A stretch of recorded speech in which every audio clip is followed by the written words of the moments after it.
नमस्कार मित्रांनो. कथामंथन मराठीमध्ये तुमचं स्वागत आहे. इथे तुम्हाला मिळतील भक्ती, रहस्य आणि जीवन बदलणाऱ्या कथा. म्हणून आत्ताच सबस्क्राईब करा आणि या प्रवासाचा भाग बना. नमस्कार मित्रांनो. आज आपण एका अशा दिवसाची गोष्ट पाहणार आहोत जो दिवस भारतीय संस्कृतीमध्ये सुवर्ण अक्षरांनी लिहिला गेला आहे. वैशाख महिन्यातील उन्हाचा चटका वाढत असताना निसर्ग जसा तप्त होतो तसाच हा काळ आध्यात्मिक ऊर्जेने भारलेला असतो.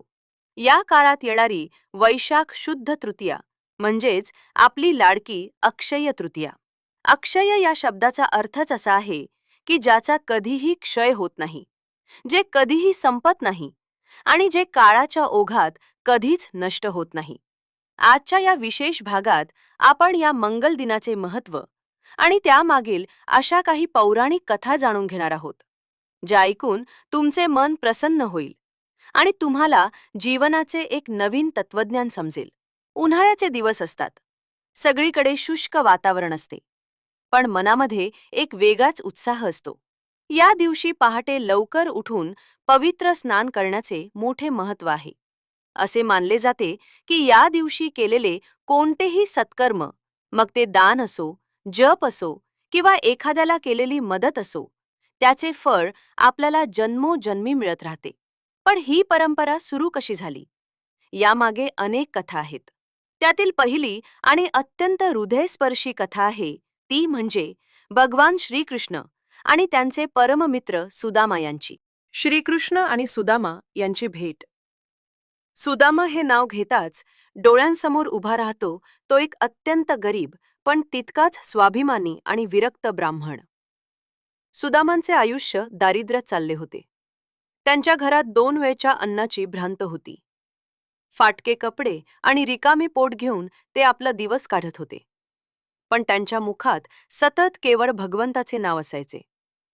त्यांच्या पत्नीला आपल्या मुलांचे हाल बघवत नव्हते. एके दिवशी तिने सुदामांना गळ घातली की तुमचे मित्र तर प्रत्यक्ष द्वारकाधीश आहेत, तुम्ही एकदा त्यांना जाऊन भेट का नाही येत?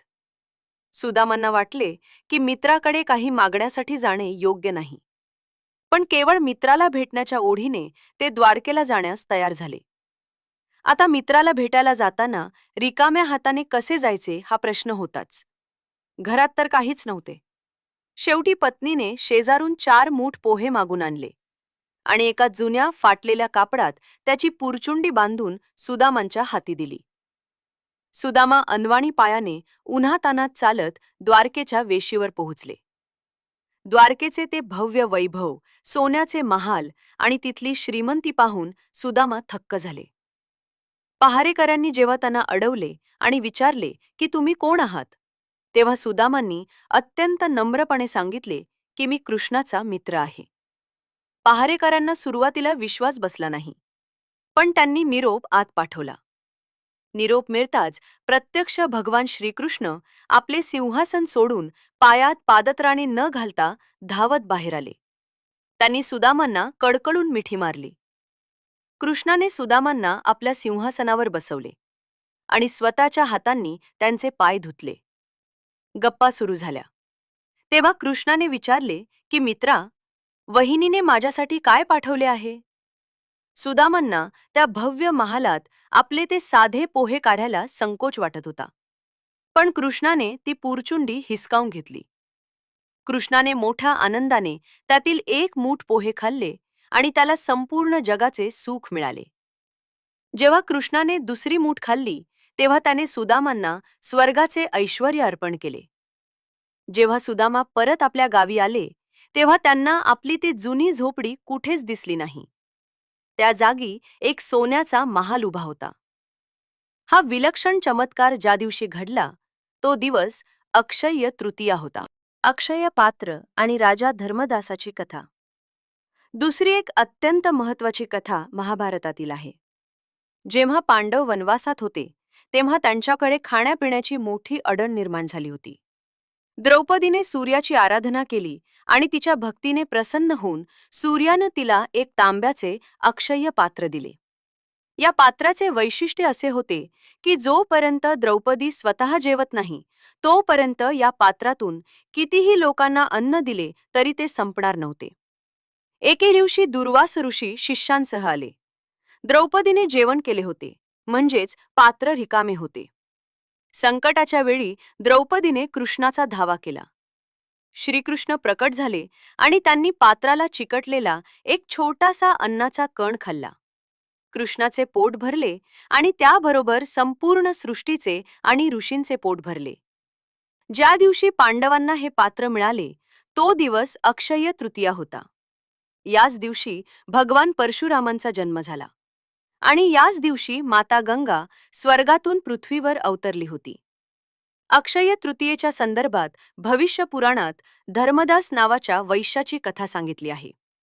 तो गरीब होता, पण त्याचे मन मोठे होते. त्याने परिस्थिती बेताची असतानाही अक्षय्य तृतीयेला मनोभावे पूजा केली आणि ब्राह्मणांना माठ, गहू व दही दान केले. त्याच्या पत्नीने विरोध केला, पण तो ठाम राहिला. या पुण्याचा प्रभाव असा झाला की पुढच्या जन्मी तो कुशावती राज्याचा महान राजा झाला आणि त्याचे वैभव अक्षय्य राहिले. ही कथा शिकवते की दान देताना तुमच्याकडे किती आहे यापेक्षा तुमची भावना किती शुद्ध आहे हे महत्त्वाचे असते.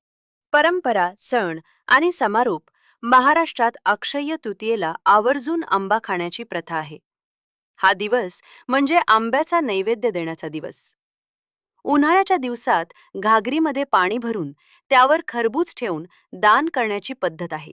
याला उदक कुंभ दान म्हणतात. अक्षय तृतीया हा 3.5 मुहूर्तांपैकी एक आहे. या दिवशी सोन्याची खरेदी करण्याकडे लोकांचा कल असतो.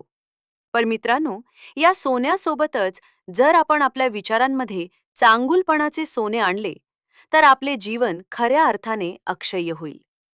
झाडांना पाणी देणे, पक्ष्यांसाठी पाणी ठेवणे आणि गरजूंना अन्न देणे हे या दिवसाचे खरे मर्म आहे.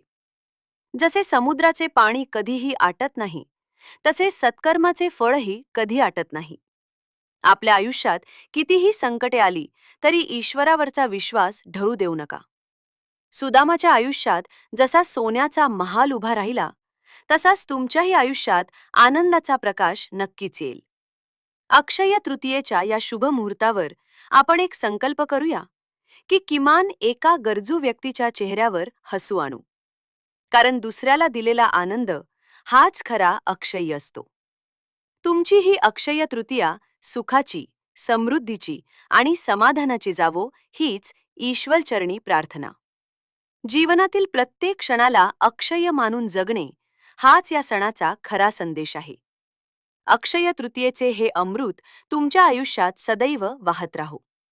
मित्रांनो, अशाच नवनवीन, रंजक आणि आपल्या संस्कृतीची ओळख करून देणाऱ्या पौराणिक कथा ऐकण्यासाठी आमच्या या कथामंथन मराठी चॅनलला नक्की सबस्क्राईब करा. जर तुम्हाला ही कथा आवडली असेल तर व्हिडिओला लाईक करा आणि आपल्या मित्रमैत्रिणींसोबत आणि परिवारासोबत शेअर करायला विसरू नका. कमेंट्समध्ये तुमच्या प्रतिक्रिया नक्की कळवा. पुन्हा भेटूया अशाच एका प्रेरणादायी कथेसह. तोपर्यंत पाहत रहा कथामंथन मराठी. अक्षय तृतीयेचे हे अमृत तुमच्या आयुष्यात सदैव वाहत राहो. धन्यवाद.